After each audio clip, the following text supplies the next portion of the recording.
We're joined now by national security analyst and former commander of the USS Cole, Kirk Lippold.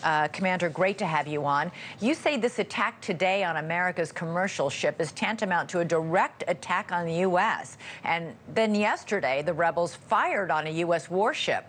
So how should we be responding? Well, Elizabeth, thank you for having me on your show again. And the U.S. should respond very forcefully. At this point, whether the Biden administration wants to admit it or not, the conflict is expanding.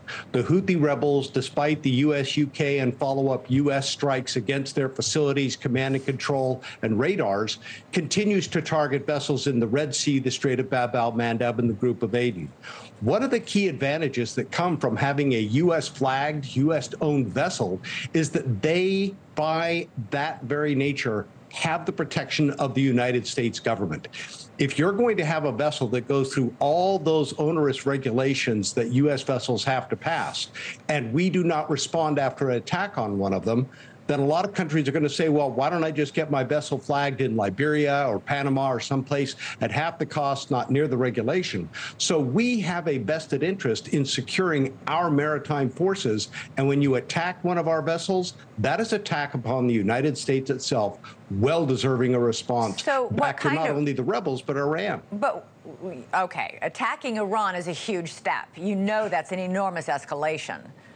Well, let me clarify, because I have always maintained, Elizabeth, that we don't have to go directly into kinetic actions against Iran itself. We could level sanctions. We can conduct maritime interdiction operations. We can work with our allies to ensure that they begin to cut Iran off from the world's economics and financial systems.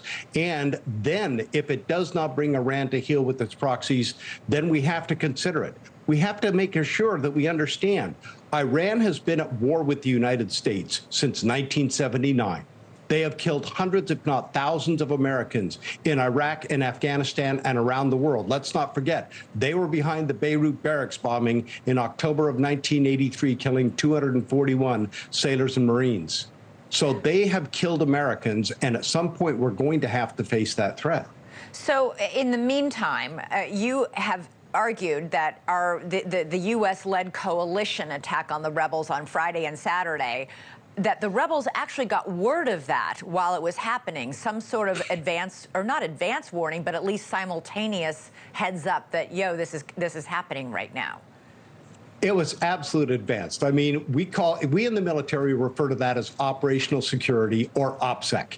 And when you look at the fact that both the Prime Minister Sunak tells and he's holding an emergency meeting with his cabinet regarding potential strikes in the region, when the U.S. telegraphs to Iran and to others in the region that we're going to strike, giving the Houthis an opportunity to move their equipment out of the way, to move their weapons out of the way, and then we strike, and only 5 are killed. But when you look at the damage, did we do damage? Yes. Clearly not enough, because they're still able to target, shoot, and damage not only U.S. vessels, but potentially others in the region. So next time, let's go back and hearken to World War II. Loose lips sink ships. Keep your mouth shut, plan an operation, conduct it in silence, then inform Congress and the American people of what the president and his national security team did to keep our nation safe. So you would be advising right now more forceful attacks by the U.S.-led coalition on the Houthi rebels, given the attack yesterday and today?